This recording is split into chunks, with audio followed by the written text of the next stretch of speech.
केवल आपके बैंक के खाते से नहीं बल्कि आपके क्रेडिट कार्ड से भी पैसे निकाल कर ले जाएंगे और उसके बाद मैसेज करके कहेंगे वी आर स्कैमर्स।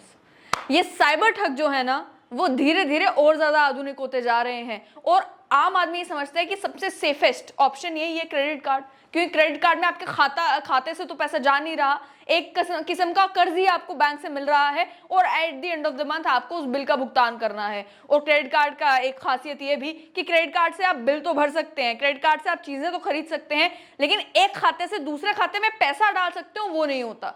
कैश निकलवा सकते हैं लेकिन उसके भी इंटरेस्ट रेट बहुत होते हैं। इसी वजह से कई लोगों को जब ट्रांजैक्शन करनी होती है अपने आप को काफी सतर्क समझते हुए वो सोचते हैं कि best option is credit card और कोई ऑप्शन नहीं अपनाएंगे। बाकी सभी चांसेस में कोई हमें स्कैम करके हमारे खाते से पैसे निकलवा सकता है, credit card is the safest option. लेकिन साइबर ठगों ने एक तरीका निकाल लिया है जिससे वो क्रेडिट कार्ड से भी पैसा निकाल लेते हैं। अब एक इंसिडेंट सामने आया, उस इंसिडेंट में जम्मू का ही इंसिडेंट है। उस इंसिडेंट में एक युवक जो ओला इलेक्ट्रिक कंपनी के साथ 4 महीनों से काम कर रहा था तो उन्हें उनकी कंपनी में ही जो एचआर के तौर पर एक लेडी काम कर रही थी, उसके बाद उन्होंने चाहे वो नौकरी छोड़ दी हो लेकिन कॉल करती हैं, कॉल करके बताती हैं कि आपको 4 महीने हो गए वहां पर काम करते हुए, हम चाहते हैं कि आपकी नौकरी पक्की हो जाए, उसके लिए कुछ फॉर्मेलिटीज फिल करनी पड़ेगी, उसके लिए कुछ फॉर्म फिल करना पड़ेगा, फॉर्म के साथ 10 रुपए की फीस आपको अटैच करनी पड़ेगी। उनकी सारी जानकारी उस व्यक्ति के पास ऑलरेडी थी कि ये कब से काम कर रहे थे, किस कंपनी में काम कर रहे थे, कैसे काम कर रहे थे, पूरी जानकारी इन साइबर ठगों के पास होती है। और इस युवक की अगर बात की जाए, कारण कि हम उनसे ऑन कैमरा बात नहीं कर रहे क्योंकि ये युवक भी जो है वो लोगों को बताते थे कि साइबर ठगों के चंगुल में नहीं फंसे। आप किस तरीके से अपने आप को साइबर क्राइम से बचा सकते हैं, आप किस तरीके से अपने खाते को, अपने बैंक के खाते को इन साइबर ठगों की नजरों से छुपा सकते हैं, वो सभी ज्ञान देने वाले व्यक्ति को भी ठग लिया इन साइबर ठगों ने। और ठगा इस तरीके से कि कहा कि भाई एक एप्लीकेशन फॉर्म भरना है, 10 रुपए आपको फीस भरनी है और आप इस लिंक पर जाकर जो है वो फीस भर दीजिए। और लिंक भी वो कह रहे हैं बिल्कुल naukri.com टाइप लिंक जो है वो लग रहा था देखकर कि हो सकता है नौकरी पक्की करने के लिए ही यही कुछ फॉर्मेलिटीज हो जो करना जरूरी है। लेकिन उन्होंने कहा कि भाई नेट बैंकिंग तो मैं नहीं कर सकता। उसके बाद उन्होंने कहा कि भाई गूगल पे कर देता हूँ, साइबर ठग नहीं माने, पेटीएम कर देता हूं, साइबर ठग नहीं माने, क्योंकि आप जानते हैं गूगल पे और पेटीएम के मामले में कि आपके फोन के साथ लिंक्ड होता है, आपके सिम के साथ लिंक्ड होता है, आपकी यूपीआई आईडी आपके फोन में है, वहीं से आप ट्रांजैक्शन कर पाएंगे। कोई दूर बैठा व्यक्ति आपके यूपीआई आईडी से ट्रांजैक्शन कर रहा हो, मुश्किल काम है। नेट बैंकिंग से ज्यादा आसान है, आईडी पासवर्ड चाहिए और ओटीपी चाहिए, और आपका फोन अगर मिरर हो रहा है तो 2 मिनट के अंदर अंदर ट्रांजैक्शन हो जाती है और खाता खाली हो जाता है। तो इन्होंने थोड़ी सी सतर्कता बरतते हुए ये कहा कि मैं क्रेडिट कार्ड से ट्रांजैक्शन कर देता हूँ।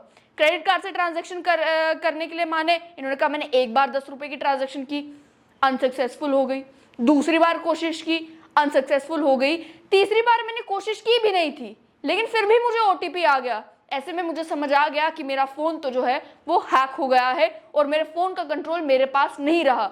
उसके बाद इन्होंने कहा कि मुझे एक मैसेज आया, मैसेज क्रेडिट कार्ड कंपनी की तरफ से था कि आपके इस क्रेडिट कार्ड से 25,000 रुपए की ट्रांजैक्शन हुई। क्रेडिट कार्ड था एचडीएफसी बैंक का, तो बैंक आप जानते ही हैं वो 2-2 मिनट के बाद आपको मैसेज करके कहता है कि आपकी ये ट्रांजैक्शन होगी, अब आपका बैलेंस अमाउंट इतना है, अब आपका इतना क्रेडिट रह गया है।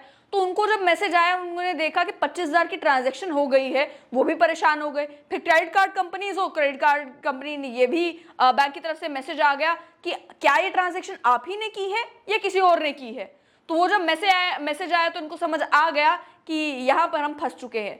फिर वो गए एचडीएफसी बैंक, ये युवक जिन्हें मालूम चला कि मेरे क्रेडिट कार्ड से तो 25,000 की ट्रांजैक्शन हो गई है, जब बिल भरने की बारी आएगी तो बैंक मुझे ही पकड़ेगा। ये बैंक गए, इन्होंने बैंक से पूछा कि अब इस मामले में क्या किया जा सकता है। उनका क्रेडिट कार्ड तो ब्लॉक हो गया, लेकिन जो 25,000 की ट्रांजैक्शन हो चुकी थी उसको लेकर बैंक का भी ये कहना है कि वेरीफाई किया जाएगा कि ट्रांजैक्शन आप ही के फोन से हुई है या किसी और फोन से हुई है। अगर आप ही के फोन से हुई है फिर हम उसमें कुछ नहीं कर सकते, लेकिन अगर किसी और फोन से हुई है तो जो है बैंक कॉम्पनसेट कर देगा।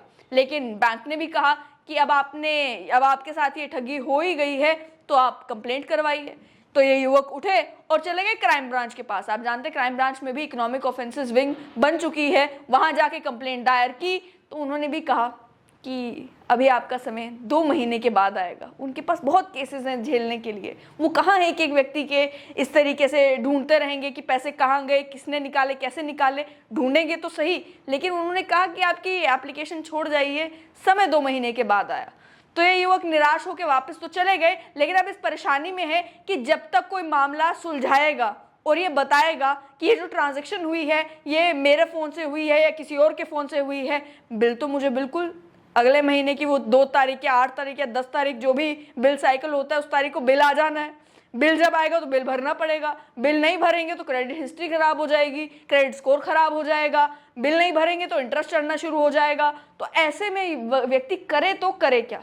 और ये इंसिडेंट आपको सुनाने का मकसद ये कि आपको आज तक लगता था कि आपका क्रेडिट कार्ड सेफ है, लेकिन क्रेडिट कार्ड के मामले में भी सतर्कता बरतने की ज़रूरत है, क्योंकि जब आप अननोन लिंक्स के ऊपर क्लिक करते हैं बगैर ये चेक किए हुए कि ये लिंक सेफ है या नहीं है, आपके फ़ोन को कंट्रोल किया जा रहा होता है किसी और जगह से।